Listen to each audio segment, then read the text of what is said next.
Hey everybody, how are you doing today? Thank you so much for coming out and hanging out with me, talking about airbrushing and art and just having great conversation together. I look forward to seeing everybody so much every single week, and today is definitely not an exception. So let's see who we have today. Patty, how are you all the way from Illinois? I hear you guys are getting snow. Is that true? And then we have Mr. Fred all the way from the UK. Great to see you, Fred. And then we have Mr. Dwayne Marshall all the way from California. Amazing to see you. And then we have Teresa Justine. I think I've seen you here once before. How are you, Teresa? And can you refresh my memory as to where you are from? I like to know where everyone is from. Mr. Dave Gregory, how are you, sir? All the way from Oklahoma. And I'm never going to forget where you're from. Great to see you. I'm so glad you're here. And so already we have a great group. I hear the Midwest of the United States is getting a heck of a snowstorm. Hey Dave, doing well, my friend. Thank you so much for asking. I appreciate that. And so, hey, Mr. Roy, Color Graphics, all the way from New Jersey. He's just like an hour and a half down the turnpike. So we're not far from each other. I'm a Jersey guy as well. Mr. Steve Leahy, all the way from Ohio, hailing out of Massachusetts. Go Red Sox, my friend. Good to see you. And so, great group. I really appreciate everyone taking the time to just hang out and, and support me in the live stream. And, it means a lot to me. Mr. Rick and Raul, Rick from Vancouver. I know, right? Vancouver, and we have Raul, the second Jersey guy here today. So, way to go, Jersey, right? We have the New Jersey Devils. That's about it. The Nets left. They went to Brooklyn, so we don't have them. Even though the Giants and Jets play here in Jersey, doesn't matter. They call them New York. So how do you figure that? I don't know. We don't get no respect. We're like Rodney Dangerfield. Hey, get no respect. All right, so let's see. So today we're promising to go dark, but not dark in the sense of emotional darkness, but in just increasing contrast. But remember, we don't want to rush into that, right? So that's important. Only fools rush in. That's what Elvis says. Thank you very much. And so we will definitely take our time. I have to turn out this light because it creates a weird glare. My studio lights are natural lighting, and the top chandelier is a tungsten lighting, so I have to get rid of that. So that's cool. So glad everyone is here. Look at this group, huh? Really fantastic. So, okay, so I have this. Let me make me smaller. Okay. Now, I'm going to go ahead, move this over, the artwork over. I want to protect that border, So that's something I always like to do, to protect the borders, build a wall. So what I'm going to do is I'm going to have this customized shield that I made, custom, hence customized, right here. Just put this here. Now this is always tricky. It's not always tricky, but we're just going to set this up.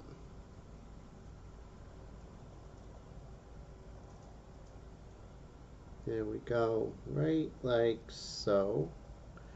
Okay, so now we're just going to, because this is our protection to keep it clean, right? So that's what we want to do. We want to keep our paintings clean, whether they're airbrush or portraits or acrylic or watercolor.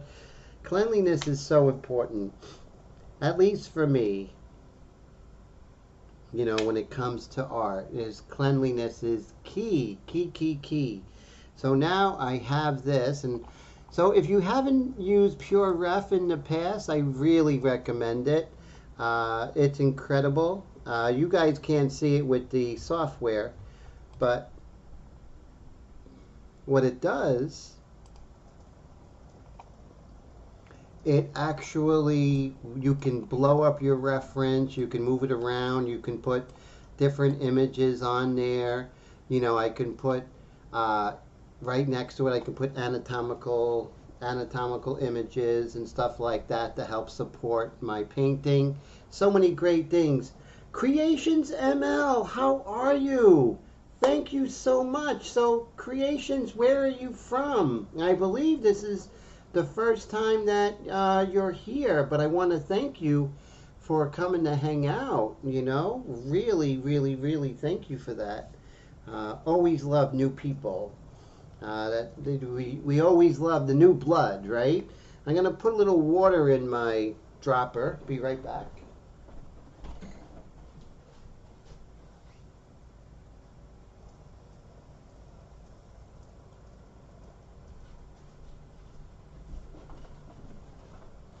Okay, so let's see.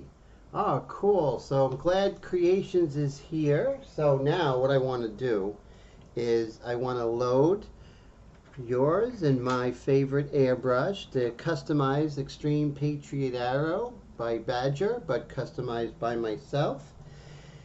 And we're going to go ahead and remember, we're coming in fresh, right? So, you know, you always want to be like a baseball player, right? They don't come in and face live pitching. You don't do that. What you do is you come in, you do some practice pitching, you get warmed up. So I'm going to do 1, 2, 3, 4. 4 drops of the detail mixture. And you can get the ink set at inkflingers.com, and they're really great. If you want the best control you ever had in Airbrush, I highly recommend this stuff. It's something made by an airbrush artist, myself, for airbrush artists. And just who knows the problems that we face than another airbrush artist, right? So that's basically, you know, why I did that. It's great for doing full paintings, realized paintings like this. Also wonderful for doing underpaintings when you're working in color, let's say working with Createx or other great brands. Even working on wood panel, you can use the inks to do underpaintings for oil paints and everything like that, which is great. Thanks. So Fred says the Badger is fantastic. I appreciate that so much, my friend. And okay, so let me get my airbrush glove. No time like the present. Let me get a swig of this stuff.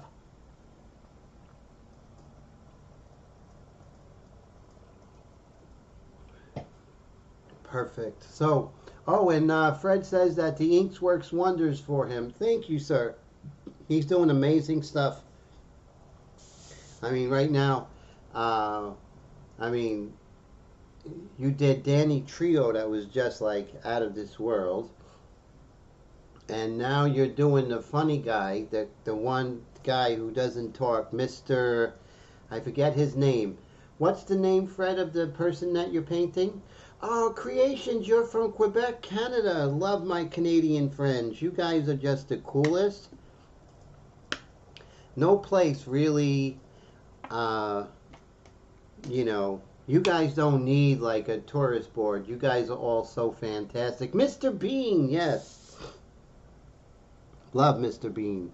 And your painting is really great. Really coming out fantastic. Okay, so I'm just going to test. I always want to test the airbrush before you commit it to your painting. So I'm just going to get a little post-it note. Everything's good. I can lower that air pressure. You never know what you did when you cleaned it last time, you know? And so you want to make sure that you're working that your airbrush is working correctly.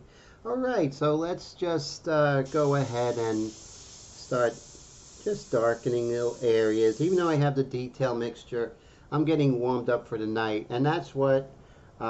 Hey Tone, how are you? Great to see you, my friend. How's it going? How's the new easel going? Tone bought an H-frame, a metal easel. It looks really great. So, how you like it? Good to see Tone painting again. I love that. And so I'm just moving around. And how's the sound? How's the picture quality? Everything good? You know?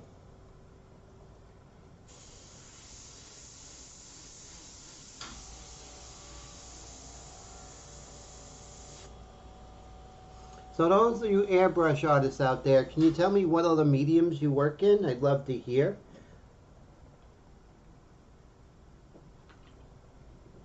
And if airbrush isn't your first medium, what made you come to it? I'd love to hear. That's always fascinating for me. Now you see I have a lot of pencil lines, but remember pencil lines are like training wheels. You don't want to take them off until you don't need them anymore. So I may still need some of these pencil lines. So I want to make sure that I don't get rid of them when I need them, right? So that's very, very, very crucial. Just want to thank God for giving me the lights and the apartment and the table and the health and everything for tonight's live stream. Always like to do that. And so now maybe I can start erasing a little bit, you know? Graffiti got me to airbrushing. Listen to that. So Tone, that's cool. And Dave says, single parent this week, and it's close to bedtime for the kids. Oh, wow. Hey, so that's cool that you are taking care of the kids. And how old are the little ones, Dave? I think that's great. I love when dads like yourself take an active role in their kids' lives. Heard someone said that, you know, there's nothing like a good dad in this world. Ah, Mr. Dave, thank you, my friend, for the super chat sticker. I really appreciate that. Thank you, sir. That is amazing, and just want to let you know that from you guys giving last week, I was able to go ahead and pay the internet bill. And believe me, that just takes off so much of the stress and just allows me to continue and you know, look forward to the next live stream and then the next project after this. So thank you, Dave, so much for your ongoing support and encouragement. It's everything, you know. It really is amazing. And Dave said, how to get in early in case I don't get back while you're still live. Oh man, thank you, Dave. I appreciate that so much. And so definitely I hear, you know, the little ones, you're taking care of the little ones, and that's the most important job ever. Definitely. And I'm going to paint a few of these eyelashes. I'm going to show you how I do them. I don't think I have any special way of doing them, but I'll just show you. Let's see. And I like doing them with the detail mixture, the diluted detail mixture.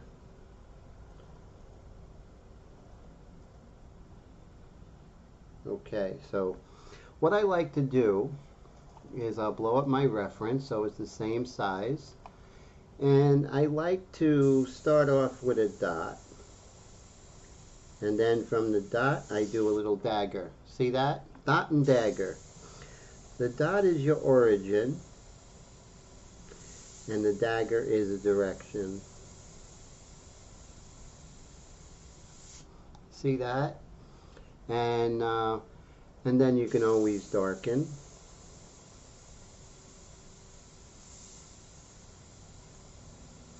And you want to make sure that you try not to have anything equidistant. Now, one thing I like to say, I'm doing these in Airbrush, but that's not to say that it's any better, right? It's important to, if you use the paintbrush for this, that is just fine. There's no points for doing this. It's just whatever you feel more comfortable in. There we go. So you see how I can pretty much pull out some of these really cute eyelashes that she has. There we go. And we have a couple over here. Looks like mascara is having its way on her eyelashes. Hey, women have it tough, you know, they got to put all this stuff on their eyes and everything. So I appreciate that.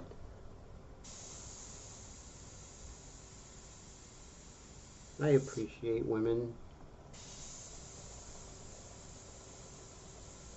I wouldn't paint them if I didn't appreciate them. And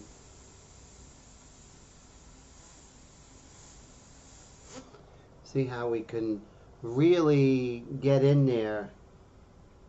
Ah, Creation says, is that the Sotar 2020? Actually, no, this is a, let me zoom out here. So this is originally, this airbrush was originally the Extreme Patriot Arrow. But over the years, I've made several modifications to take that airbrush and to make it a detail powerhouse that rivals that of a custom micron. And I know that's a bold statement, but everyone who's tried it has agreed. I changed the needle so the needle protrudes further from the nozzle. I also went ahead and changed the trigger. I also put a spring, fitted a spring on this precision air control valve where you can get micro adjustments of the air pressure. That's just to name a few. I changed the backing so you can get to the needle much better than the backing that came with the Extreme Patriot Arrow. And so when I actually get one of these, I check everything. I check the valve, make sure it's perfect. I get rid of any air leaks using chapstick. All these different things I do to this airbrush to really tune it to the point where this airbrush is going to give you, out of the box, could a custom, could Extreme Patriot Arrow do that out of the box? No. But this one can. And that's the cool thing, you know. But great question. Thank you, sir. So let's move on over. Well, actually, we can probably continue doing the upper eyelashes a little bit. Even though we're doing this detail mixture, we can come over it with darker mixtures. I'm going to just do little indications here and there. Nothing too extravagant yet, because I'm working light, and these upper eyelashes are quite dark. So using the detail mixture diluted is really not the best solution.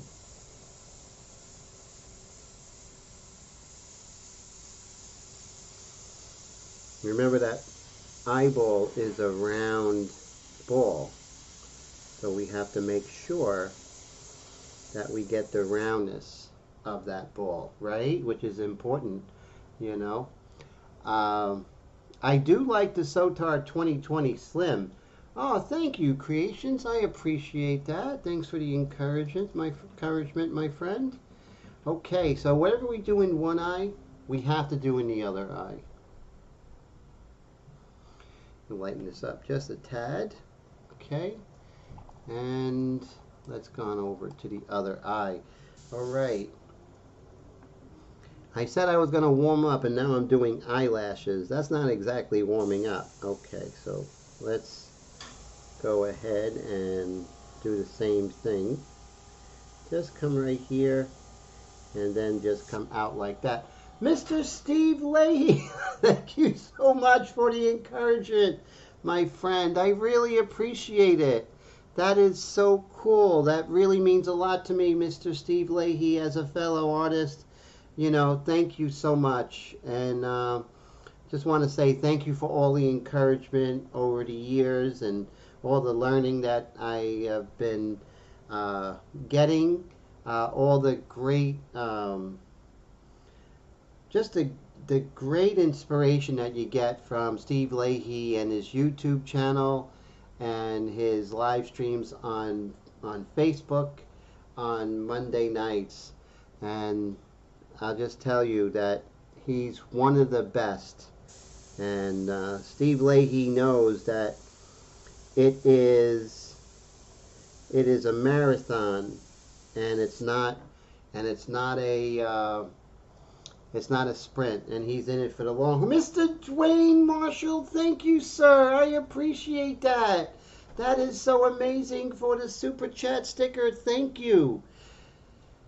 You guys are really, really helping this to continue in ways that, you know, but just know that it means so much that you guys are supporting the channel and just helping this to continue. And sometimes we don't know just how much we're helping. And right now I could just have to say that, you know, you guys don't really realize just the amount of help and the amount of encouragement that you guys are providing. And I just want to say thank you from the bottom of my heart. It means so much. And you know, I love doing this stuff. I really do. I've been doing live streams since 2016. I know that's a long time, but I just love interacting with everybody and hearing about, you know, what you guys are doing, guys and girls are doing, and everything like that. And I remember back in 2018, I said to myself, I want to create really good live streams. And I used to do recorded videos a lot and very little live streams. But I remember back in 2018, I'm like, I'm just going to concentrate on live streams. And it's just been amazing, you know. Just an amazing journey of the people I've met and the paintings that I've done with you all. And everyone shows me the paintings that they do. And to me, that I'm so glad I made that decision back in 2018 to concentrate on live streams as opposed to videos, recorded videos. They're both good, but I think we have to make a decision, like what's going to be our concentration. Are you going to concentrate on online content or concentrate on doing live streams? And that's what I've been doing, you know, every Wednesday night since 2017, pretty much, you know, consistent at 9:30. I think it was 9:30 since 2017. So it's been quite a long time, and just really fantastic to meet everybody. And thanks again. I really appreciate that. So as you can see, with the detail mixture, it's not exactly the best, but it's good to establish our eye. Now, where I really learned how to do this was I took a course with Jonathan Pantaleone. He has a studio in New Jersey, not too far from me, and I think back in 2011 or 2012, I took a weekend workshop with him. And I decided I didn't care about the project. I just pretty much worked and just watched him the whole time, you know. And that was, you know, really really just paying attention to his mannerisms as he painted. I'm sure I was a weird student, but I got what I wanted out of it, just to see how he gets those details. Dwayne says, just got back on and had to take care of a little business. Oh, I'm so glad you're here, Dwayne. I'm glad you're back. No, we're just working on some of this, still working on the eyelashes and, still having the detail mixture. And then we're going to pretty much go down the center line and see if I could, while I still have this detail mixture in the airbrush, maybe I could. Dave says, off to bed, hope I make it back. Oh, thank you so much for being a good dad, Dave. I appreciate that. And thank you so much for the support, always, always, my friend. And if you make it back, great. If not, I will see you next week. And thank you again. So that is cool. So, and let's see. Now, going down the center line, I still have this airbrush with the detail mixture. A great opportunity to pump that trigger and try and get some texture. Sometimes the spaces between are just important as to where you're painting. And nowhere is it apparent more than when you're working in the detail mixture in the last 40% of the painting.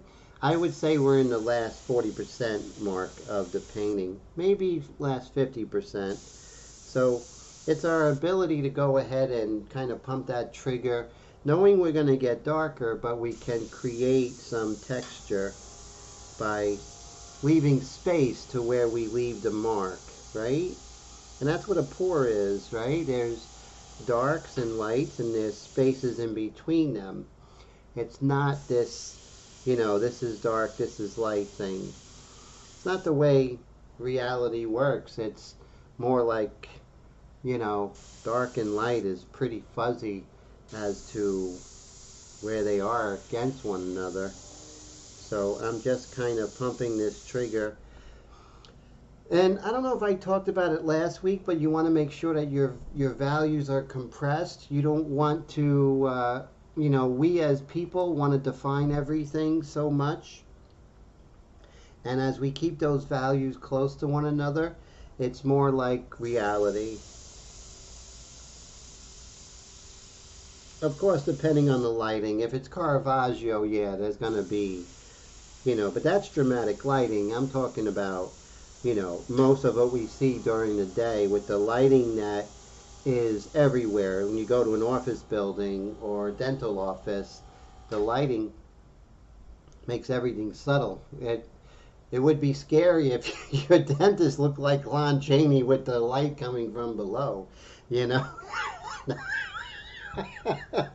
It's funny. I know I'm laughing and I'm kind of probably weird, but think about how important lighting is. Let's say you go to the dentist and the room is really dark and the dentist enters and it could be a pretty woman, they can enter, but they have a flashlight underneath their chin and they're like, good evening, So think of how important lighting is and how, the lighting that you see at a dental office or at a government building or even in your house, that's not an accident. The lighting is actually, there are people who get paid a lot of money to design the lighting of buildings and rooms just for that reason, to create this emotional, yeah, it's funny, right? Creations.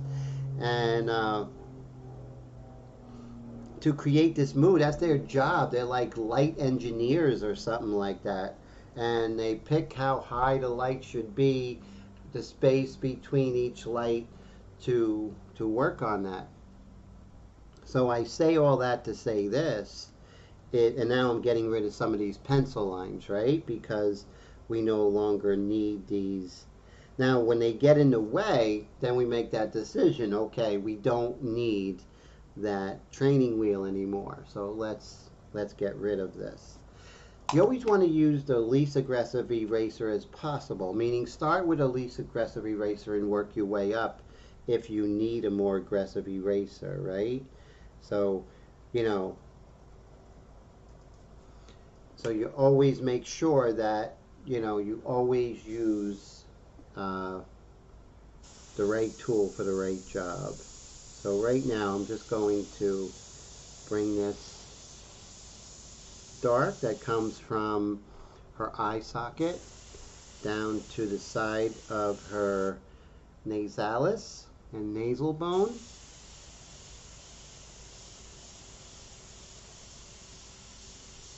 There we go. So you see how that's important to bring that. Now that might still be too strong, but we want to make sure that we get that. Now things that look dark in the beginning often kind of calm down when things get dark around them. So let's say I put that in, I'm like, okay, that side plane's a little dark, you know, that shadow plane, but then again, I have to say, as I darken, maybe that's not going to be so dark. So don't be so quick to erase. Just kind of put that in the back of your mind, and then let's see if that lightens up when I put that adjacent value right next to it, you know. Very true creations. Light is everything, right? Without light, we have no subject, right? Because if she's in a dark room, we're going to have a very easy painting. Just spray some ink and that's it. You're done because it's dark, you know.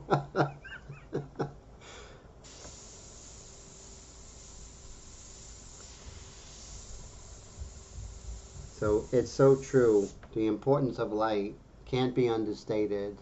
Overstated can't be overstated. That's right.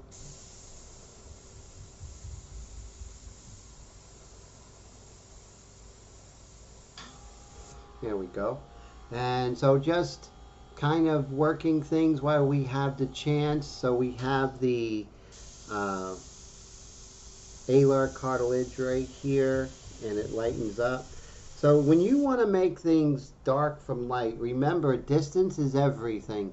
Distance is what is going to make your airbrush do the really beautiful blends. Distance is going to allow you to get the detail. Distance is going to allow you to go very light or very dark. So master distance. Same thing the way if you're a photographer, if you master the distance of the light from the subject, that is a real huge element to becoming a good photographer. Master light and you become a master photographer. And you master light, you become a very good airbrush artist. And so definitely all those different elements are so crucial. I also talk about this is you want to follow the grain of the skin, right? So you see how, like right here in her eye, right? I'm going to come right here. So under her eye, you can see when we zoom in on her eye, you can see the under the lower eyelid, and you can see how underneath there's a grain of the skin, especially in the wrinkles of her eye, right? So we have that established. We know that's there. So my job as an artist is to basically follow that grain. Now, the trick is okay, so she's a beautiful lady, and you don't want to accentuate something like that. So you have to be subtle but accurate at the same time.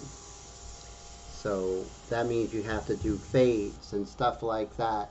So you have to be aware of the grain of the skin, because if you're not, you're going to lose the character of the model.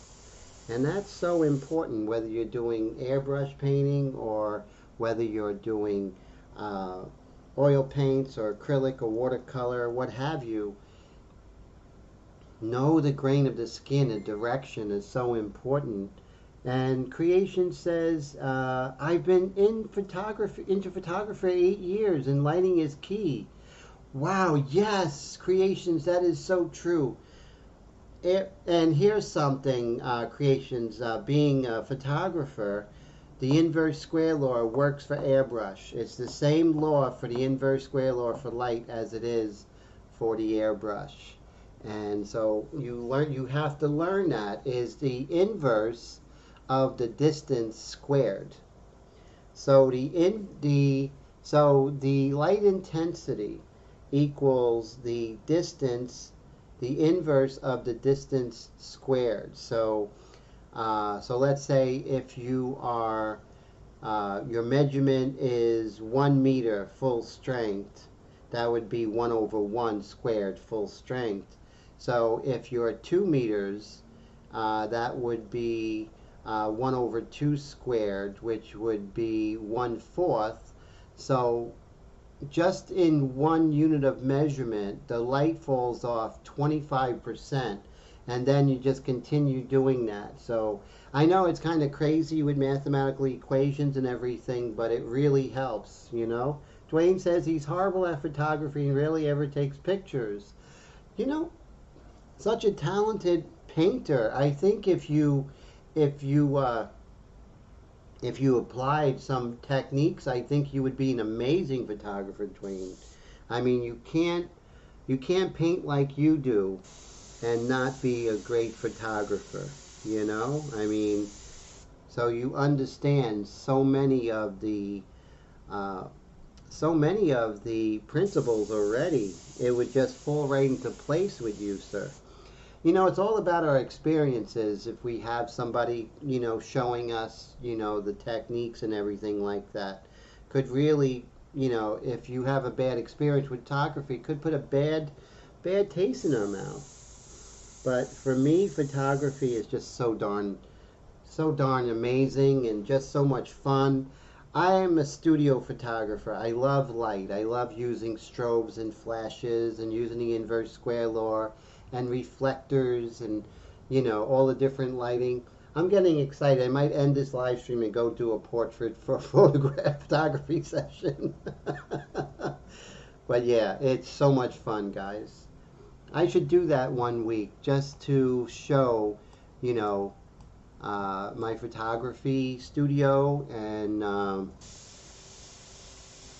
how I do it. You know the importance of photography when it comes to, you know, understanding light, especially with our model. You know, understanding the light with the model. Like what happened, right? A friend of mine, she loves Columbo, and she's always telling me to watch these episodes, and they're great. Whenever I watch them, they're amazing, right? And so I look at Columbo when I'm doing a portrait such as this. I feel like Columbo, where I'm just kind of recreating the scene of what happened during this photo shoot. You know, maybe this photo shoot was in 2007 and it was like 2 o'clock in the afternoon, and looking at this photo shoot I can see by the light in her eyes that it's rounded, and that was the light modifier. And then it was a much smaller light, and that smaller light was probably you know, a fill light or something like that, which filled in the shadows. So it's almost like, even though it was a split second in time, as Columbo, we can kind of recreate this moment. And that's why photography and portrait photography and portrait painting really just work together just so amazingly. It's just so. And then when I started getting into photography, I mean like really getting in photography, and now I can't afford, it's a pretty expensive, I can't afford to, you know, get the gear I want, so you make do with what you have, just like an airbrush or whatever. And that's what I do. But I see some of these new camera bodies by Canon coming out, and I'm just salivating. It's called the R8, and it shoots still life, still photography at 40 frames per second. Think about it, 40 frames per second. this video, right, we're watching right now is 30 frames per second. So you could shoot 40 frames. That's unbelievable. We're talking like high level studio photography. Of course, if you're doing flash, your flash is not going to keep up with that, or your strobe. But think about that, 40 frames per second if you're doing wildlife photography, or you're doing, natural light photography. It's just crazy. There we go. So you can see, and now since I'm here, while I'm here, I'm just going to go ahead and sports photography. Oh my God, yeah. I mean, think about it. What you can do now with a camera, photographers in the 90s didn't even like fathom. Like, it's not even possible. And we're talking like, I have a Canon SL3. That's my camera body. It's a good camera. But even that camera, which is an entry-level camera in the DSLR market, that does so many more things than any professional camera did in 1998. It's just so great. So amazing. So those are things that I really love about photography, and how they work together. So as you can see, now let's go ahead and see if we can work on her lips a little bit. Now, everyone, sometimes you might be saying, Tim, it looks like you're not doing anything. But that's the beauty of it. When you're working slowly and building texture, it just comes together like a crescendo, right? And that's what I'm after, is that crescendo. Still got this detail mixture, and now I'm after some texture, right? I have this. I can get some really light texture. Notice I still have the pencil lines. I still need those training wheels just for a little bit more. Because there's some textures in her lips that I want to achieve. Some of these little wrinkles, and I can get that.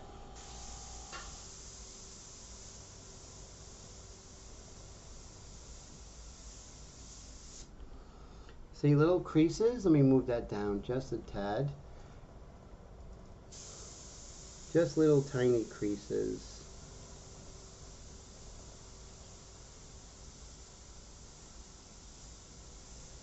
So just like when I was working with, I kind of get the dot, right? And then I just kind of spread that dot with a dagger stroke.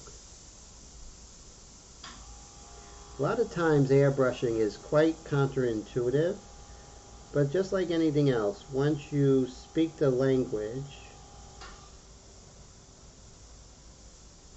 you can get it to go. And then right here, we have this beautiful dark coming over here. These are all very transparent, and that's why the inks are so great, because of the transparent values that you can get. Mr. Brad, how are you today? Good to see you, sir. All the way from Manitoba, Canada. So glad you're here.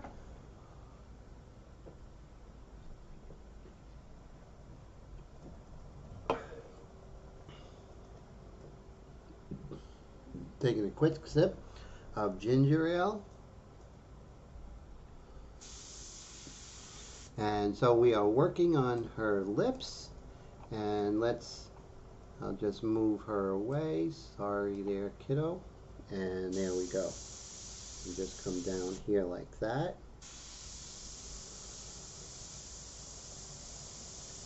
And it's a little darker right on this edge here. And we're going to be getting rid of those pencil lines pretty shortly. And okay, so we still have the light mixture, right? Oh, so no problem. You're just on time, sir. So glad to see you. Whenever you guys can make it, that's when I'm so glad you're here. Because I know life is busy.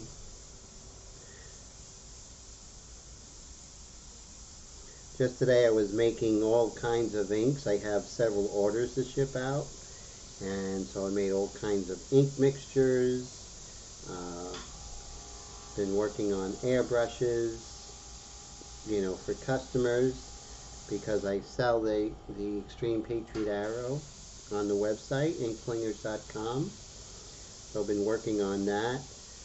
Working on a portrait commission, working with my students. I have some students who are working in pastel. Some of my students are working in airbrush. Some of my students are working in oil paints. So it's very exciting, so that keeps me going, because my students are all doing different things with me and everything. Mr. Ken, how you doing? Shipped out your inks today.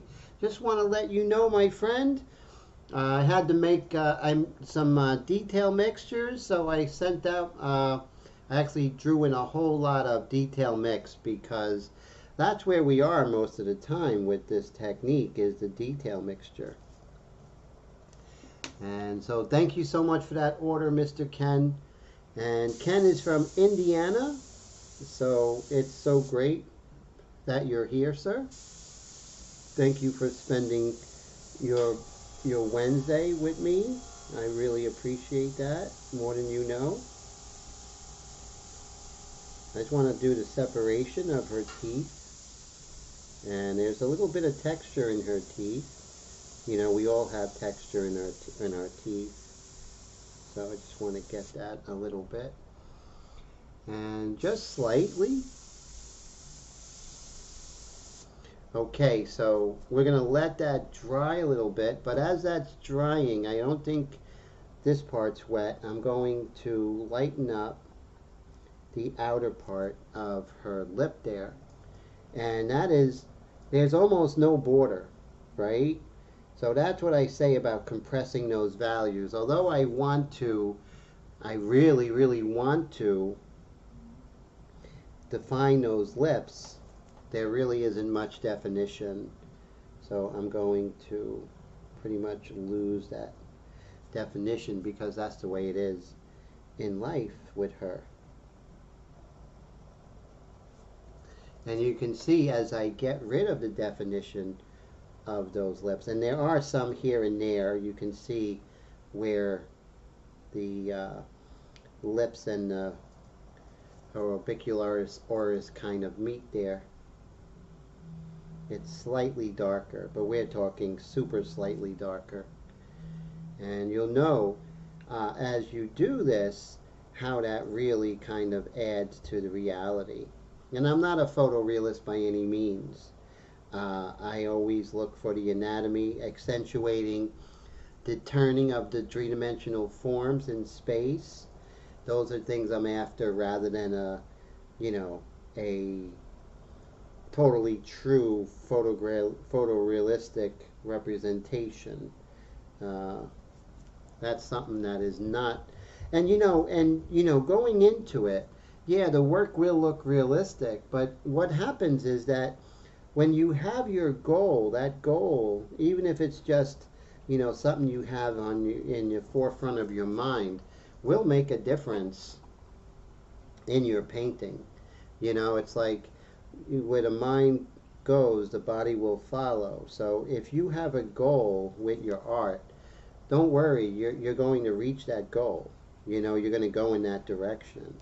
If your goal is to be a photorealist, don't worry, you're going to reach that. But if that's not important to you, you'll have different goals, and you won't be worried whether it looks exactly like the photograph. It's cool, You can have 10 artists doing painting the same subject, and you're going to have 10 totally different representations, And so that's very, very cool. And so as you can see, training wheels are no longer needed here. And now, like what? This is week 4, and I'm just getting rid of the training wheels on her lips. Just now. And there's a lot of work to be done, right? Definitely a lot of work to be done, with the lips and the textures, and even these little creases. The little creases they're being affected by the light source. They're turning towards the light and then turning away from the light. So those are things that we have to always address and keep to the forefront of our mind as we're painting. And you can see here in her lip here, there's this reflected light right on the lip there. You wouldn't think just the lip out of the whole portrait that there's a world going on in this upper lip. A world of light and dark happening in this upper lip. And you can see how I hyperextended some of these striations, right? Made them too far. And like I said, I'm not trying to, solve the equation right now. I'm just basically getting to where we can have a point of departure for the next time we come by. And so right here, I'm going to kind of work that lip over here, just like so. And now I can kind of see that large shape of the lip and how that's being affected by the light source. And just like that. So if we look at that lip now, it looked very defined, but now it's much softer, right? And so you can see by softening that lip, you get more of the emotion of the artist and everything, and emotion of the model and what the photographer initially his vision was. That's why I like to photograph my own work, my own models, because then it's my vision. And it's my vision, my painting, so it all comes together. So that's not always possible. It's hard to find people to photograph these days. It really is.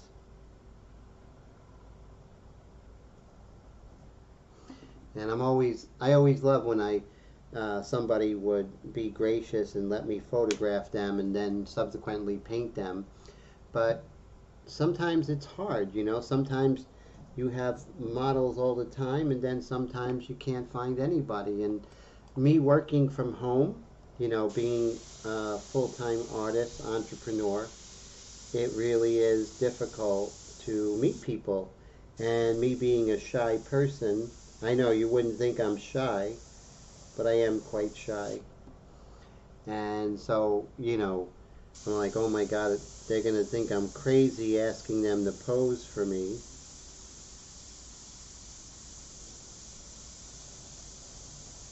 Like I'm some creep or something. But that's what happens, people will think that because it's a scary planet. So we're going to work on her bottom lip a little bit. It's just we worked on her top lip, and so with the bottom lip we really want to feel, okay, am I getting definition because it's there, or am I getting definition because my subconscious is like, we need to define the lower lip? And that's what we need to ask ourselves when we're doing portraits, right? It really is. So I can see here, I can use my freehand shield, perpendicular and not parallel, and I'm just going to define just this part right here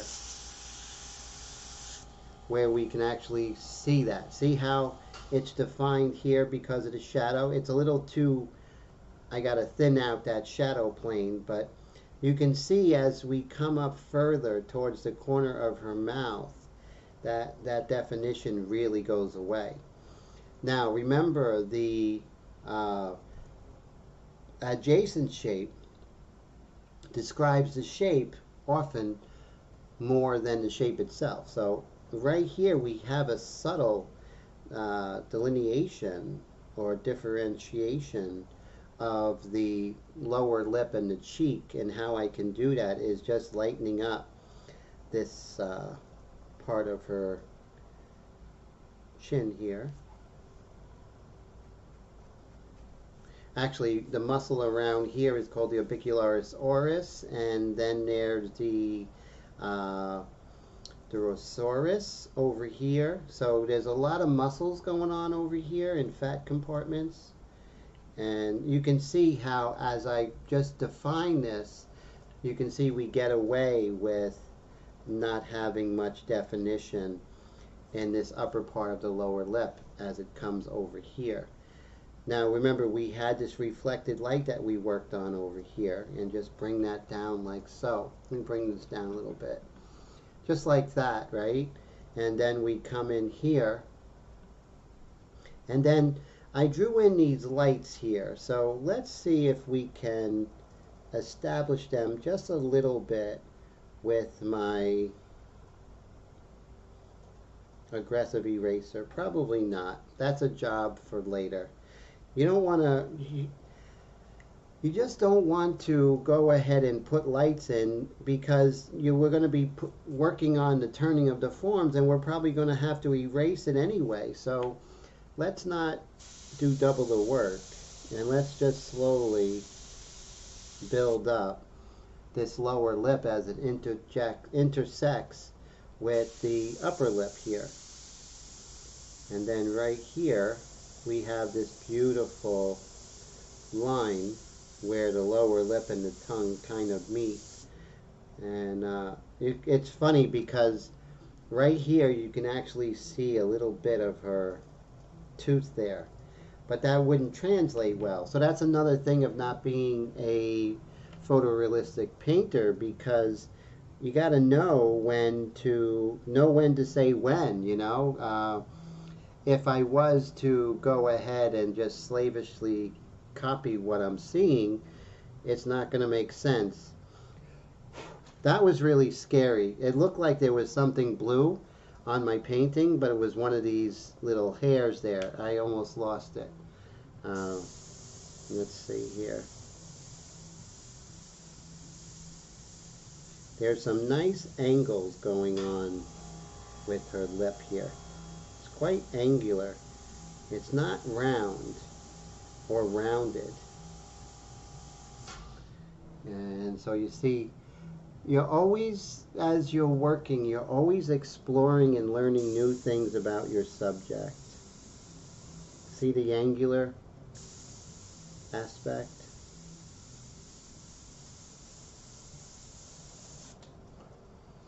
So why don't I just come in and just get on with it, Tim? Why don't you just get on with it and go in with the darker mixture? Because now's the opportunity of getting some of these textures. Why miss that opportunity? I'm not in a rush. If there's a week 10 or a week 11 of this portrait, that's fine. That's what it's going to take. If I have a portrait commission and they're like, well, what's taking so long? And I'm like, sorry, it's the painting's taking so long. I don't have the ability to say when a painting's going to be done. The painting is what dictates that. Now, I can give more hours, and that could speed it up, but that doesn't, I mean, it could, you know, more hours, you're going to get more done, but it's not going to change how many hours each particular painting's going to be done. It takes time. And every painting is different. Every kid is different. Every person is different. Every lover is different. And that's exactly how it is with a painting. Every painting is different. It has to do with the subject. This angle as it comes here, I think the angle is initially correct, but I see that it kind of bends out a little bit. See how that bends out? So it doesn't come straight but bends out. I'm going to let this dry before I erase. There is a little bit of a reflected light right here. One of these days I'll go over to 5, but those who are taking my course, and taking my mentorship program, I talk about the elements of a three-dimensional form and how you should be looking for that. And now what I'm going to do, you'll see, is I'll start doing some of the transparent part of the inner area of her lower lip. It's much lighter. And believe me, it's far from defining what's going on, but it's these are like notes where I'm getting there, and I'm building up, and I'm working back and forth, and that's what it takes. It takes that. And so very cool. I'm going to take a swig of my ginger ale. So let's take a look and just see where we are. So you see how her lips are much more defined than they were before, right? Um, so it definitely is different, you know. It definitely is something that takes time and keen observation, right? And you're going to go back and forth, and you're going to work that until you get it. And when you get it, that's part of that back and forth, you know. It's all part of that. So you can see, even with my aggressive eraser, starts to make an appearance now, where I start getting some of that texture. Okay, so yeah, maybe I went in with the medium mixture, and yeah, I got that dark really fast, like pow, I'm hitting the dark. Well, you missed all the texture that you could have had in between that. Remember, the spaces are often more important than you know, where you put the paint. So always keep that in mind. You want to make sure that you get those spaces. That's where your texture is. And you can't do that because it takes a layering of value to get there. And keeping those pencil lines, and not and definitely keeping those pencil lines, and not getting rid of them before it's time.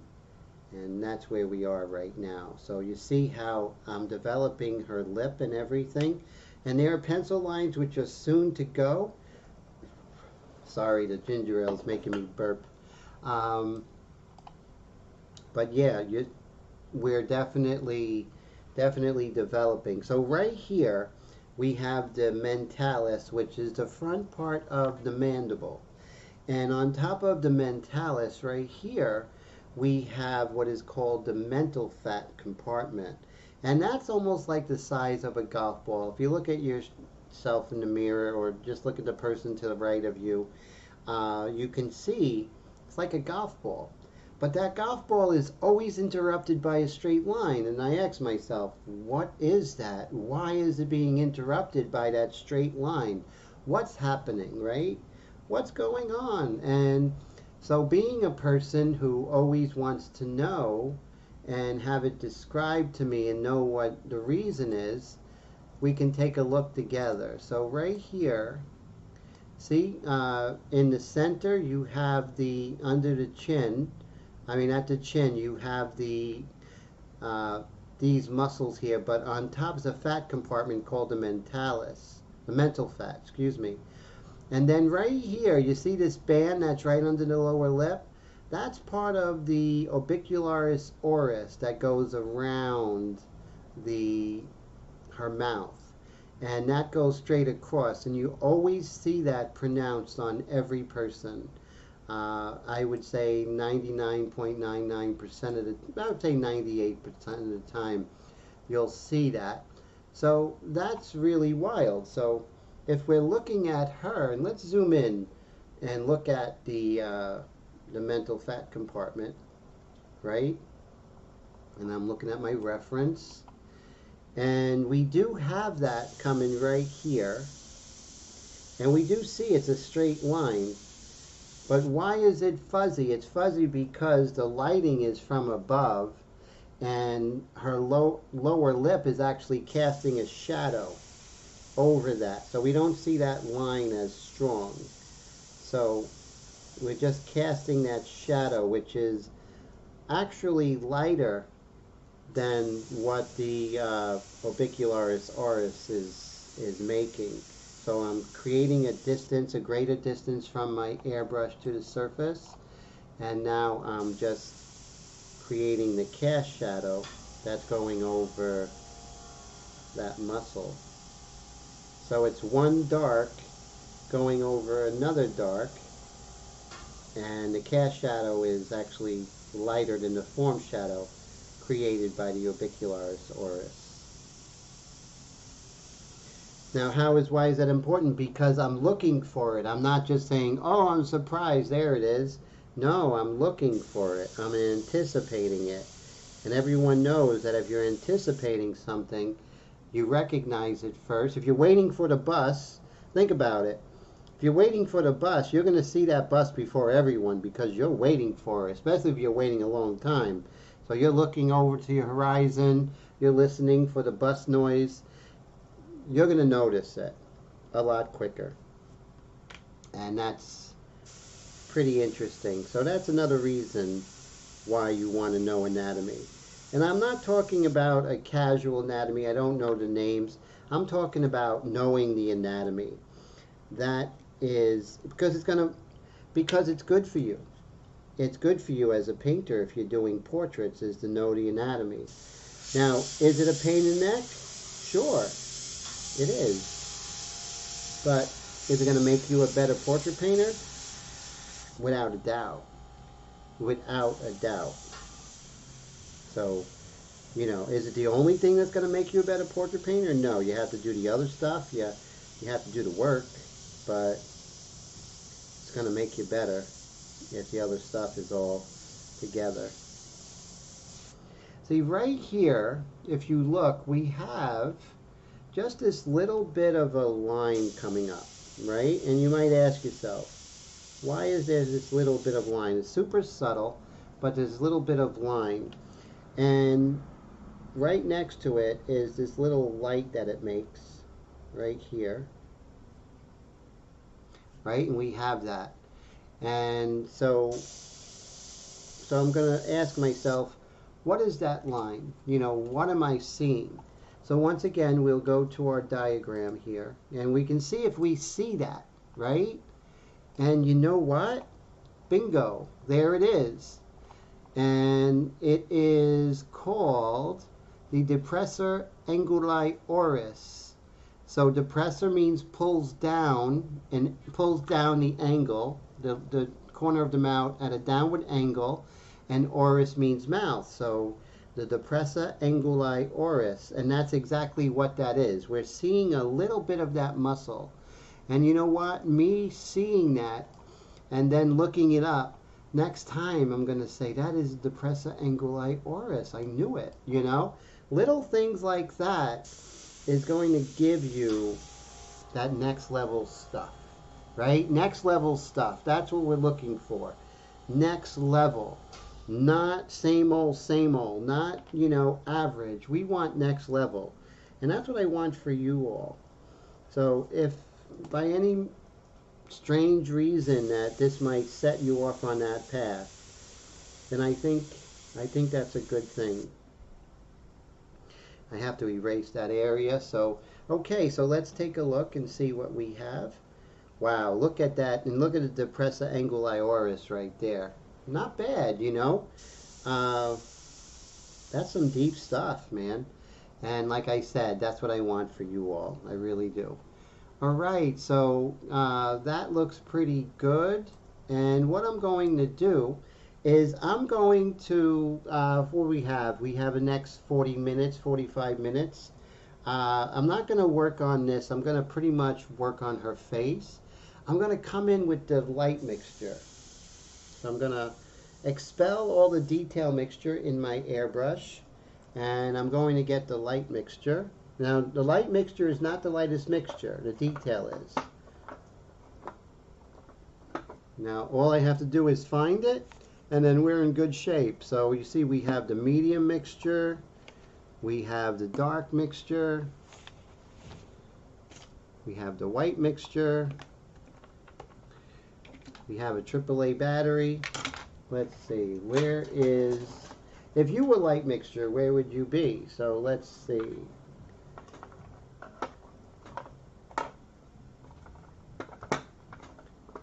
This is quite fascinating.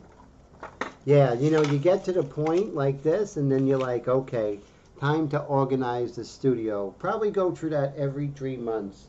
And I'm like, it's time. I just can't live like this anymore. Let's see. I know I have it here. Sometimes I have stuff on the table, and I hit it and it falls into the garbage. Okay, great, there it is. Light mixture. So we have some of this light mixture. I'm going to shake a little bit. I take my airbrush and I put it lower than the table when I'm reloading. Now when you're going from a lighter color, lighter value to a darker color when you're working in inks, you don't have to flush the airbrush because the detail mixture, anything left, is not going to affect the light mixture. But let's say I was working in a medium mixture and I want to go back to the detail mixture. Well, I definitely have to go ahead and flush out that medium mixture because just a little bit will change the value of that light mixture. So keep in mind with that. Now when you're using the light mixture as opposed to the detail mixture, you're not going to have as much control because you're playing for keeps now. It's much darker. So, and we're going to go once again down the center line. I always do that, down the center line, right? And things look dark and you're like, Tim, it looks great, but watch as I darken things. You'll see that the midtones lighten up and also that your lights kind of sink a little bit, and then you know that you have much more to do. So it's all that, you know, like when we're in the dark, we can actually, our eyes will adjust and we can see in the dark, but you turn on that light, you're like, oh my God, you know, bright light.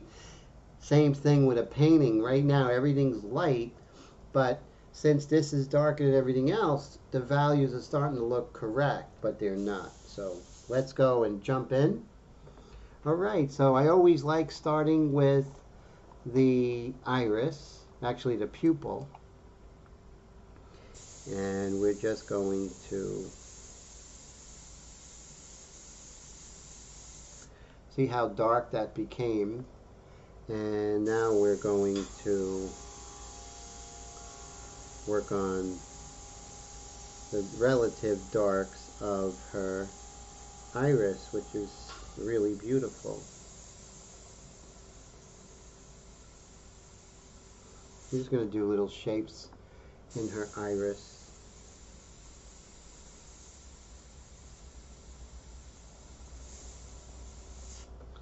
Just like so. And it's a little bit darker. And then we can darken the mass of the eyelashes. Just you see how things kind of change.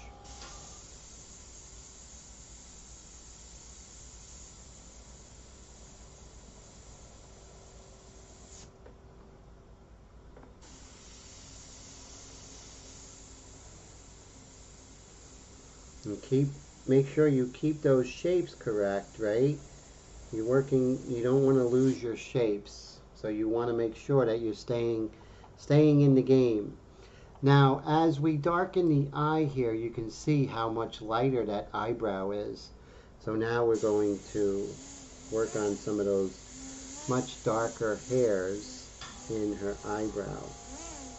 And this is where the 1 second rule is really crucial, because if you don't have your head in the game, it's going to hurt you.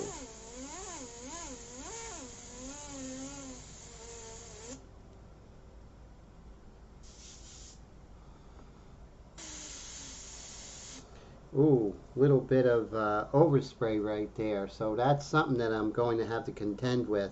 Now the first thing I would do is panic, right? But I'm not going to,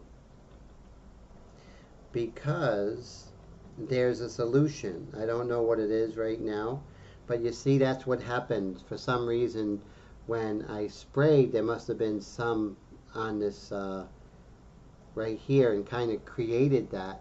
But that's okay, because I'm not going to do anything just yet. But I will just kind of do a test and see if I can lighten that a little bit, if I have that ability. And I do. And what I'm going to do is I'm going to just lighten that a bit. And you can see I'm able to do that. But notice that I did not panic. there's several things I can do. I can go over it with Createx. I can go over it with white pastel. There's a lot of things. Like right now on the camera, it's showing like really, really strong, but in reality, to the naked eye, you can't see it. But normally, I wouldn't even make anything about it, because what happens is that it's easily fixed, and right now you can't see it. So if I zoom out, you can't see it. But the important thing is when something happens like that, that we don't freak out.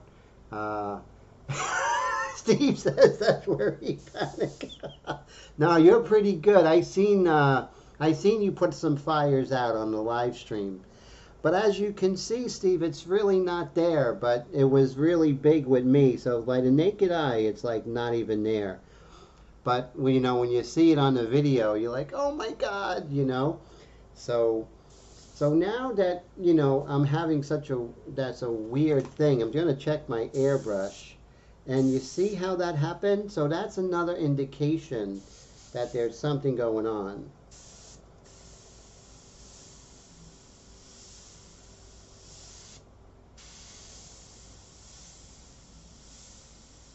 See, it's not working the way I want it to. Now, it could be that the light mixture, when it gets older, the light mixture will actually have some little dry pieces in it. But what I'm going to do is I'm going to flush my airbrush. I'm going to put in some water, and I'm going to flush that out. And I'm going to find me some other light mixture, and let's see. But the thing is, when you see something like that, you don't continue, right? You kind of, you don't say, oh, okay, I got this. No, you don't. And no, I don't. So this might be a very old light mixture. So, sometimes I have light mixture hanging around the studio for a long time. And let's see. Because this is the bottom of, see, the thing is, when this gets down to the bottom, that's when, and it's very rare that this happens, but if it's there for a long time, and maybe it's the light mixture, and it's getting down towards the bottom, and I let it sit, and I'm using another bottle of light mixture, and I'm like, just like now, oh, look, light mixture. That light mixture could have been from 2021, right? It really could have. So what I'm going to do is I'm going to go ahead and put some detail mixture, which is a fresh batch. And that's why I always make a fresh batch, when people purchase inks like Ken Cleveland.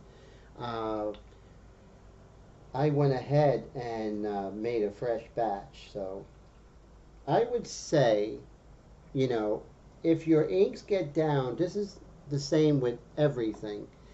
If the paints get down to the bottom, that's when weirdness happens, right? Because if you don't use them right away, that means it has a little bit of wetness and a lot of air in that canister. Whether it's, a bottle or an eyedropper, what have you. So what you have to take in consideration is, when it gets to the bottom, like I was, like, hey, I found some light mixture that was sitting very little for a couple of years. And then all of a sudden, it was screwing with my airbrush. So now, I'm putting straight detail mixture, right? And so now let's see if it's the airbrush or is it the paint. And you can see the airbrush is working perfectly, so it was the ink. Like I said, that was my fault. I shouldn't be using ink bottle. Once it gets low like that, use it right away or throw it out. Good lesson. Okay, so now we'll darken the other eye and move this over. So those of us like Steve Leahy, Dwayne, who basically this is our career and we do this every day, we have some crazy moments in the studio. And some, most people would want to quit afterwards. But, we've seen it all these different mishaps and everything like that.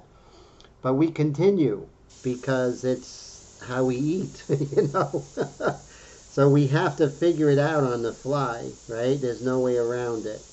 We must figure it out. We can't.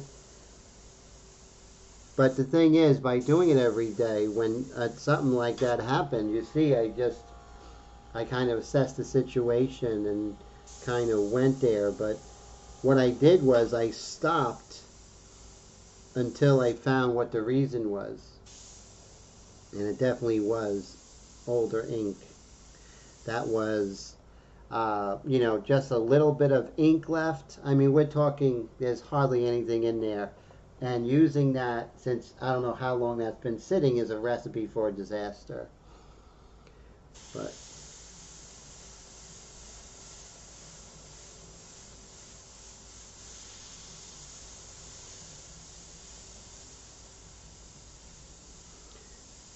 so now you see the control I'm getting is just unbelievable.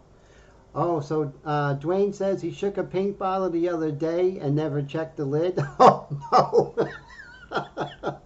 Or how about you didn't tighten the chucking nut and then you go to your painting, goes, psh, when you put down the air, all those crazy moments that, it's almost like, right, Dwayne? It's almost like an initiation. It's like, it's going to happen. Trust me.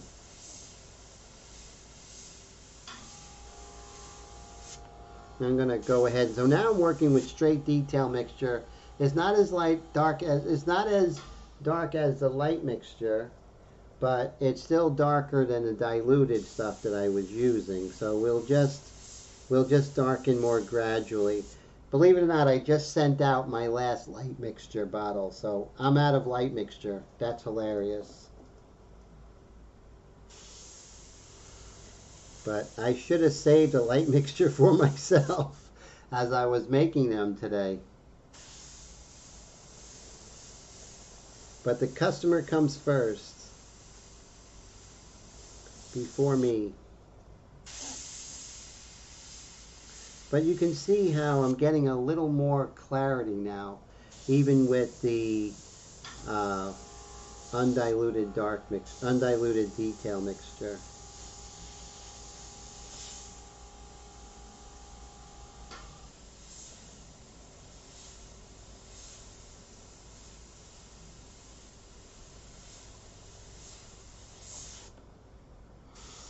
These little hairs that I'm getting.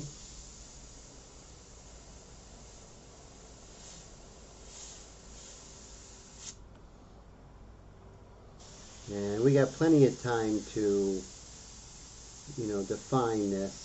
So we'll take our time.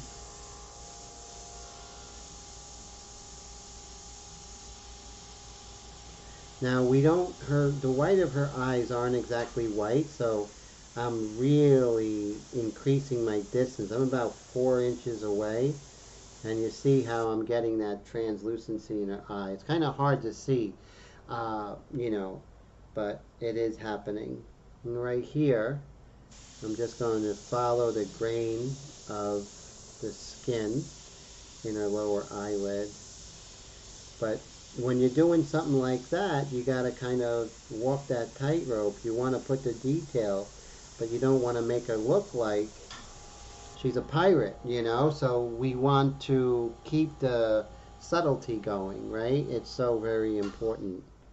No pirates. Okay, so let's zoom out. And again, just kind of darkening. Even though I went with the detail mixture on this, I kept up with it, right? And just darkening as we go. And let's see. So we're going to move down the center line of her face, as we always do. Ken says, I'm looking forward to receiving that fresh bottle of light mixture. Yes, now you have the fresh bottle, right? So You know you're not using this one, which I am drawing out. But like I said, when it gets low, so here's a really good thing. When the ink mixtures get low, many of you have the ink mixtures out there. Use it up, and I'm talking really low, or just chuck it like I am. Listen, see that? I chucked it. So, like anything else, you gotta, something's not working, and it's not that expensive, chuck it, That's what I do. All right, so let's work on her nose. And so that taught me a really valuable lesson. So you never know when you're working if any ink or paint got on the nozzle there. So always check your air before you go in. Always check your air. That's always a good idea. It always is. Ounce of prevention goes a long way, they say. Okay, so I'm going to just start darkening again. And just, now it's much darker, like any cast shadow. It's much darker, closer to the object that's casting the shadow. Remember, the light's coming from above, right? Her nose is casting a shadow, her cute nose.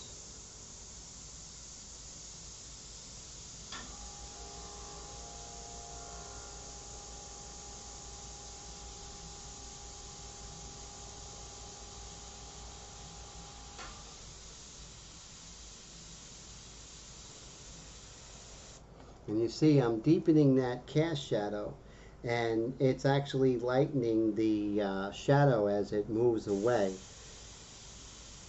The further you get from the object that is casting the shadow, the lighter that cast shadow gets. And most of the time, it's very, very subtle, and the gradation is very soft. So let's say if this light was closer, here's a little light lesson. If the light was closer, this would be hard edged. But since if the light is much bigger and in relation to her head, and it's high up, so it's further away, and that's why we have this soft edge. You would get these soft edges if she was outside as well. Remember, that's so it's not the sun that's creating that light, but the sky. So the more overcast a day is, all of the sky is this beautiful gray light. And let's say if the light is not like right above her, it's off to the right, the blue is the expanse, is your light source. So that's why the larger the light source and further away, the softer the shadows will be, So that's important. Yes, so Dwayne says all part of it, definitely. All part of, this crazy life being an artist.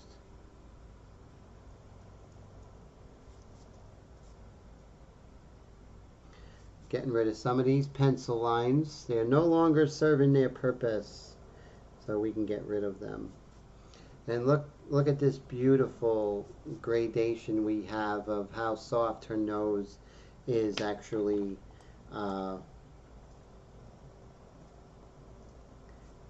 How subtle and soft. So I want to get this and wipe this off. No more disasters today. This is a non-disaster zone. Okay, and I want to get this subtle shadow right here. So I'm going to be about 3 inches away, and I'm just going to hit that ever so lightly so I can get rid of this other shadow here as well. So there's this light here that's kind of bothering me, so I'm going to take my aggressive eraser, and I'm just going to lighten that up just a tad. Now, I see that, this sort of comes up just a little bit right here. So you want to take your time. Remember I told you about the stump that has graphite in it? This is a great way for you to test it out and see if it works. So I'm going to put this graphite right here, and I'm going to come back with the airbrush, and I'm going to hit that when it's dry. So you put a little bit of graphite, you know, just something that you've been working on. And now I have the ability to very subtly add some, you know, accents, darker accents.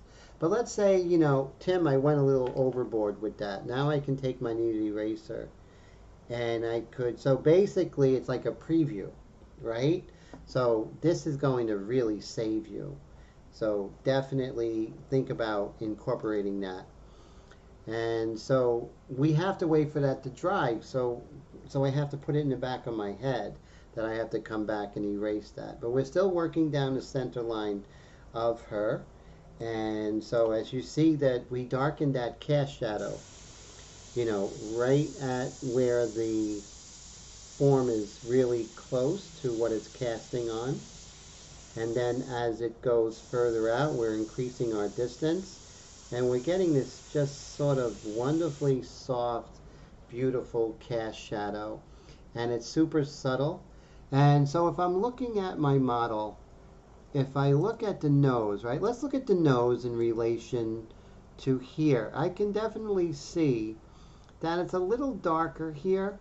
So I'm just going to, so I always consult my reference, right? Now that reference is different than a reference in Pure Ref. But what I want to do is I want to soften that compression, right? Or bring that compression further. So I'm going to dust the part of the nose here, just ever so lightly. And what I'm doing is kind of bringing those values closer. And you see how I softened that, and you know, that's great. And so we're going to come back here. We have the philtrum, the indication of the philtrum and everything. Now let's see if we can darken the beautiful darks of her mouth, right? So I'm going to go perpendicular and not parallel. Just like so.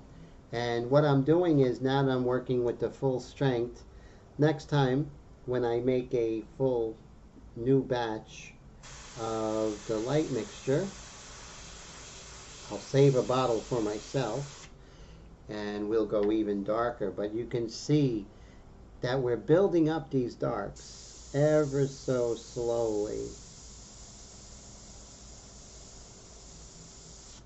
And you can see now we really feel her mouth, right? We feel that it's not a flat picture plane. There's depth, right? We want that depth. Not Johnny Depp, but we want depth.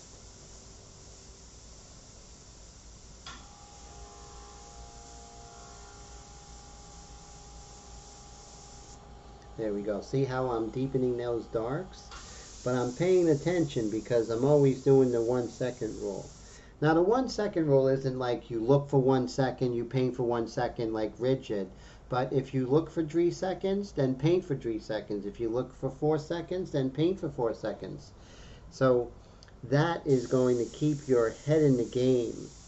If you're looking and you paint, and then you look and you paint, I guarantee that your work's going to be more accurate. Guaranteed. Because, you know, your vision, right? Your memory of just looking a second ago is going to help you. Now, you can't look at your model and look at your reference at the same time. Just like we can't have two thoughts at once. The same thing is that you have to look. And I'm pumping that trigger, right? Pump it. Pumping that trigger. The spaces are often more important than where you're painting. And you can see now I'm seeing more texture. I'm seeing more things that I didn't see before. And that's why, you know, taking your time, because you're not going to see the whole story right away. You're just not. Slightly rounded this other tooth here. Now I'm going perpendicular and not parallel. What does that do? What's the reason for perpendicular and not parallel? Well, if I go parallel, I'm going to overshoot it, and probably, if I'm not mistaken, if I'm not careful, I'll create a line where I don't want, but if I'm going perpendicular, I'm going up and down, so I'm not going to go that way. And that is just the way it happens. You can't stop it. You can't stop the air, not all the time. You might get away with it. Just because you get away with it, it's not going to get away with it every time. But if you go perpendicular and not parallel, for the most part, it won't happen.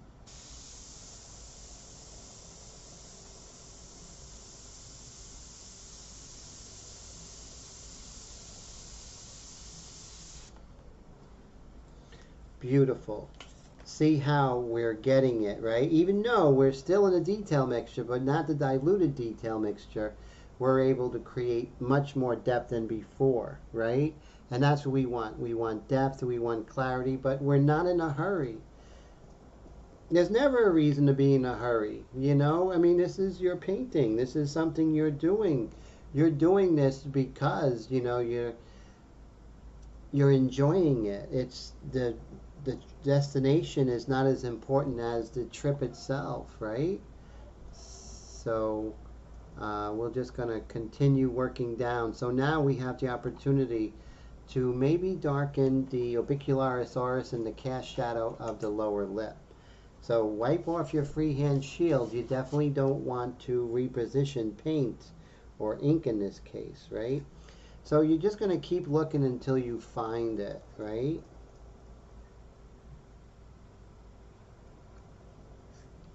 So if anyone wants the design for this, I have the file. And so just email me, paintingcliffs@gmail.com, and I'll be happy to send you that file of this freehand shield. As you can see, my friend Kiva made this for me, an amazing airbrush artist and muralist. She made this for me, I think, like 3 or 4 years ago. And there's a big version of this. I believe Iwata makes it, but she made a smaller version, about 6 inches. And I'm telling you, I don't use any other freehand shield, like a handheld shield like this. And you can get basically anything you need with that. Again, I'm doing my perpendicular and not parallel thing. So remember, closest to the shape that's casting the shadow is going to be darker. As you get further away, it gets lighter.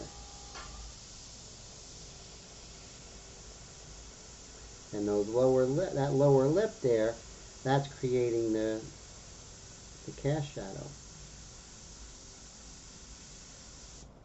And the great thing, you can always lighten this, right? It doesn't have to be, you don't have to be perfect. Don't try and be perfect. Just try and be as accurate as possible, right? And just think of it as chess and not checkers, right? We're kind of planning this thing out. It's not, we're not trying to solve the equation right away. We have time. So we can build things up and so see how I'm actually building up that lower lip as we're going?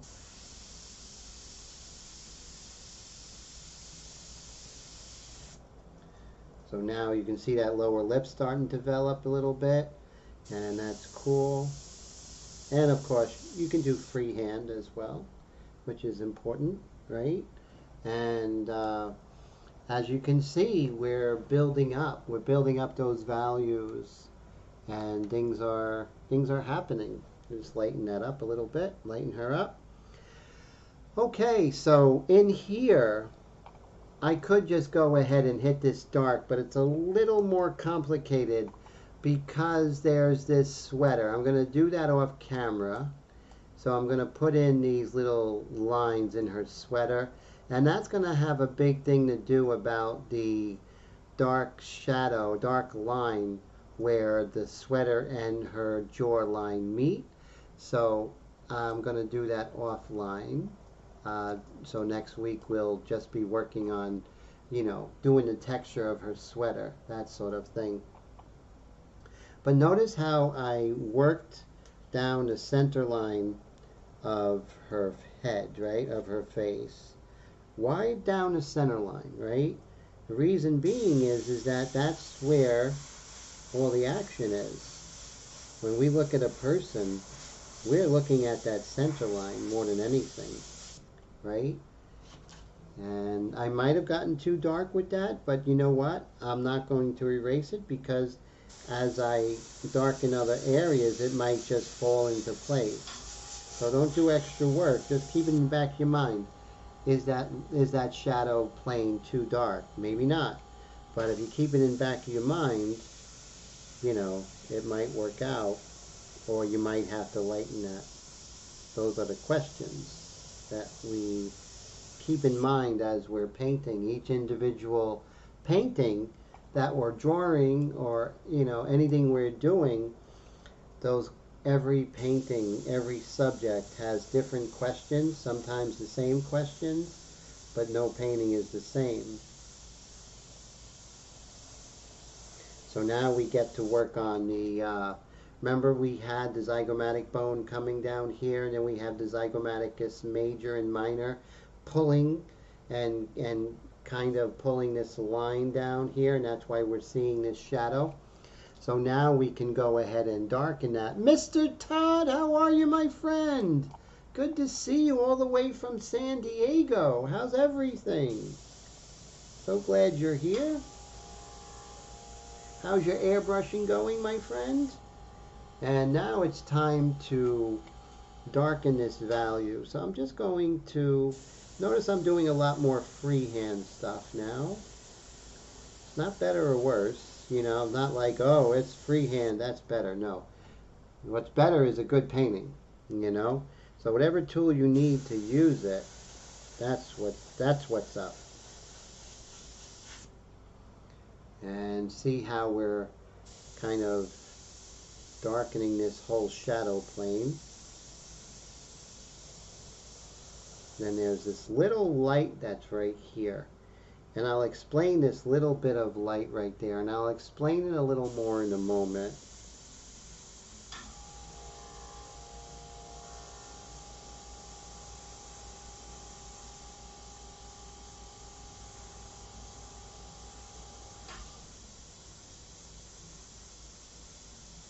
You have to see the subtleties, but it's so much easier to see those subtleties when you know the anatomy. Wow, it really is.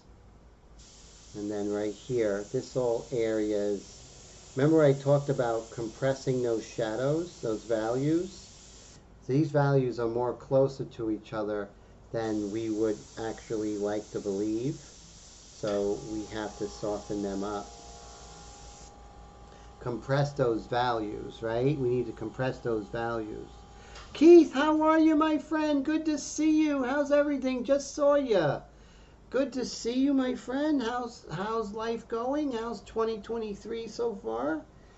And so that is cool. We have some new faces, some supporters from way back, like Keith. It's so great to see you.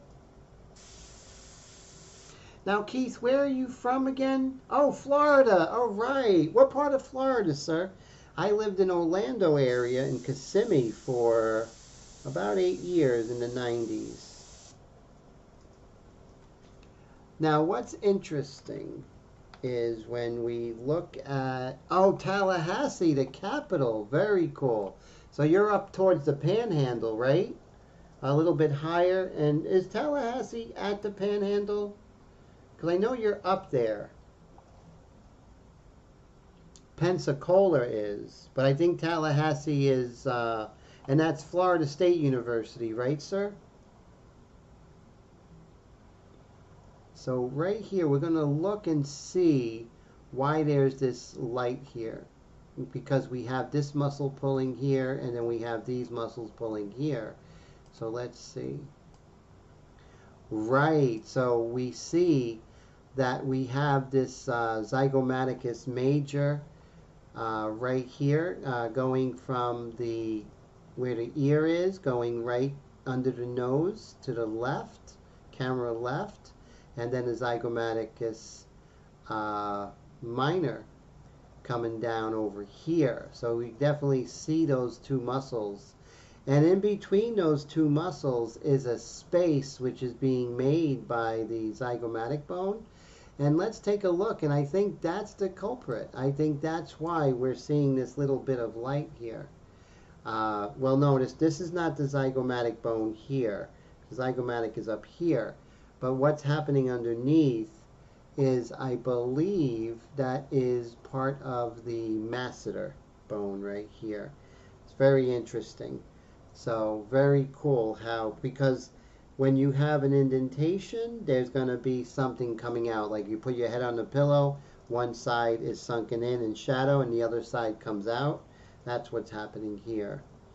So, but it's all exploration, you know, it's all, you know, kind of working and figuring out. Nameless subscriber, how's it going? Great to see you. Thank you so much. Nameless saying it's looking awesome. I appreciate that, sir. And how you been? Haven't seen you in a while. I know you've been busy with work and stuff. Have you been airbrushing a lot? Gonna get rid of some of these pencil lines here. And we haven't even come in with the white pastel. And that's really going to make things pop. We haven't even come in with the light mixture, the medium mixture, the dark mixture. So things are really going to happen. When we come back, so we have another like 11 minutes left. When we come back, we're going to work on her hands, work on the hair a little more, and then, you know, with the light mixture, start darkening everything. Like I said, there's absolutely no rush in this at all. And I'm just going to slightly darken these zygomaticus muscles as they're coming here. And then we have right here, this side plane here.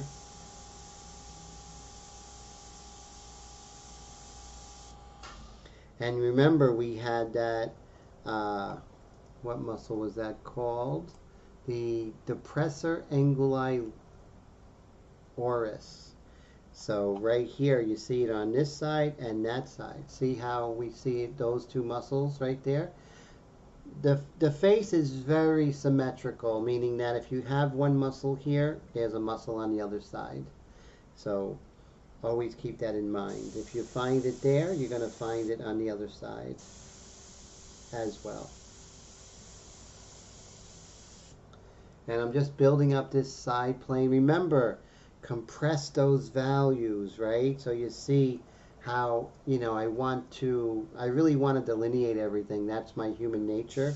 But what I have to do is compress those values. Those values are much closer in life than what we want. So that really isn't photorealism. That's basically having an understanding of the human anatomy and everything like that. What makes her human? Her humanity, right? The humanity is in the anatomy. That's another Timism. So I like that one. Just made that one up. So in your portraits, the anatomy is where the humanity is.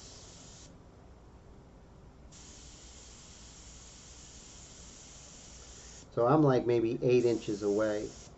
So when it comes to airbrushing, the difference between 1 inch and 2 inches is huge. It's a difference of full strength to 25%. But as you get further and further away, when you do the inverse square law, which is the inverse of the distance, the inverse squared. So basically, if you're at 8 inches away and your meter is 1 inch, your measurement is 1 inch, right? So if you're at 8 inches, so that's 8 squared, the inverse it, so 1/64th power from 8 inches from 1 inch, that's 1/64th the power of that spray. However, the difference between 9 inches and 8 inches is really minuscule. So 8 times 8 is what? 64, right? But 8 times 9 is 72. So the difference between 1/64th and 1/72 is very different. So you have to increase your distance more exponentially and incrementally larger as you go further away from the surface with the airbrush. So remember, if your unit of measurement is 1 foot, so 1 foot away with light is going to be at full strength. 2 feet away is going to be the distance squared, so that would be 2. So that would be so that's the distance squared. So that would be 1/4. So that would be 4. 2 times 2, 4. That would be 1/4 because you're inverting it. And the same thing. So that's the same thing. So if it's 3, it would be 3 times 3, the square, and you invert that, which is 9, 1/9 the power. So if you're at just 1 foot away, you're at full power, but just 3 feet away, you're already at 1/9 the power. So it's pretty amazing. And Nameless says, been good, has a few projects in the fire, and about to start a commission. Yes! That sounds amazing, sir. Looking forward to hearing the news of that. Congratulations, your first commission. One of many, many, many. Definitely. And we're just going to work on some of these darker areas now. So right now I have this piece of acetate here that I cut. Now if I go this way, the air is going to want to go underneath. But if I go this way, then I'm not going to have underspray because the air is going that way. So always remember, you don't want to go, you want to go away from your shield, never towards it.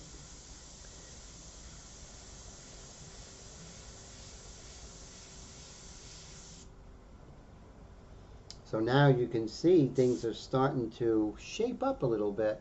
Brad says, she's really looking great, Tim. Thanks for another great live stream. Take care, my friend. Always wonderful to see you. Mr. Patrick, how are you, sir? Always a pleasure. How are you? Patrick and I are doing a pretty cool project, so that's cool. So, and doing a great project with Brad as well, and with Roy, and you know, my students really keep me going. They really do, because I'm always doing something different with each student.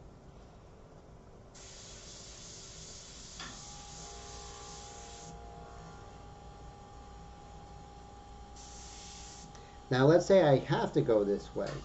Then what I could do is just take some of these magnets, put it right there.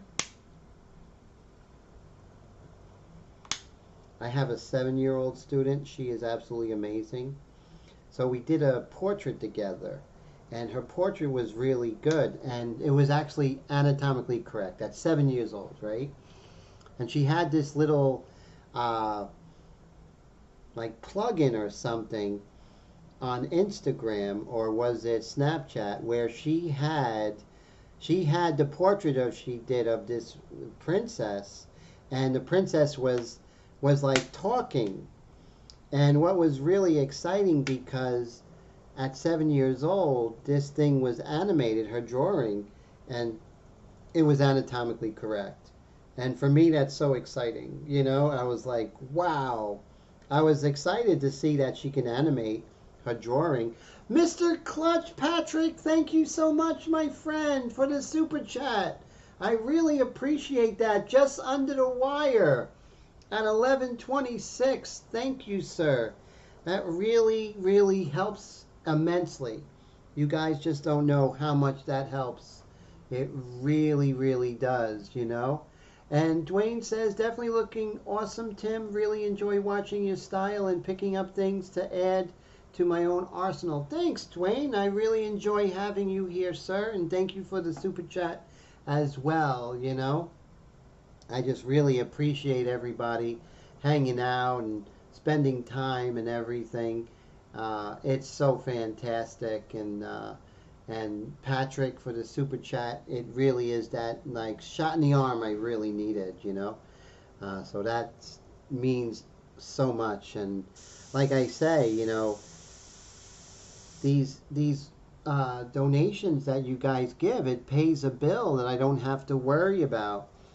And so, I'm not stressed out. And it just, I just can't tell you like how much it really means that that you all do that for me. And thank you.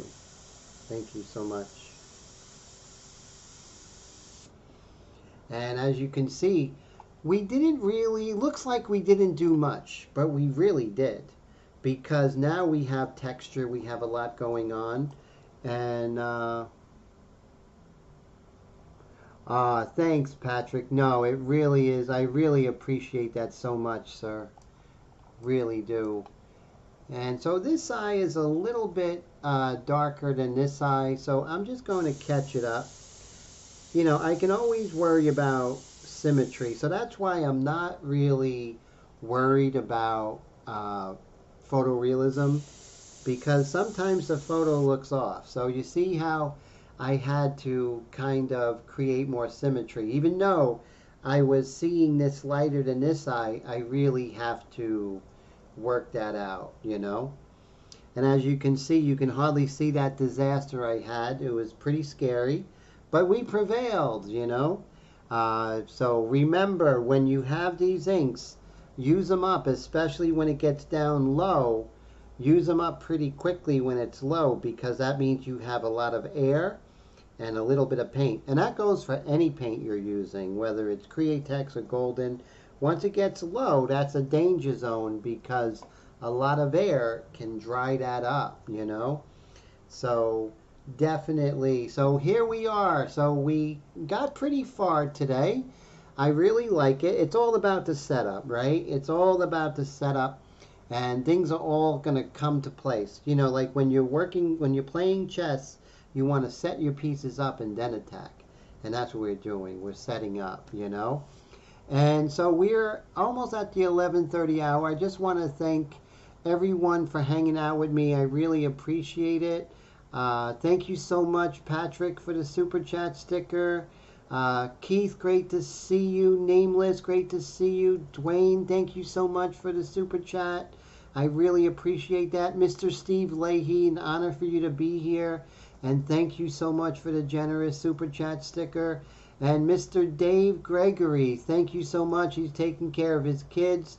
That's a great job. Teresa Justine, seen you I think I've seen you before. It's great to see you. Fred, great to see you.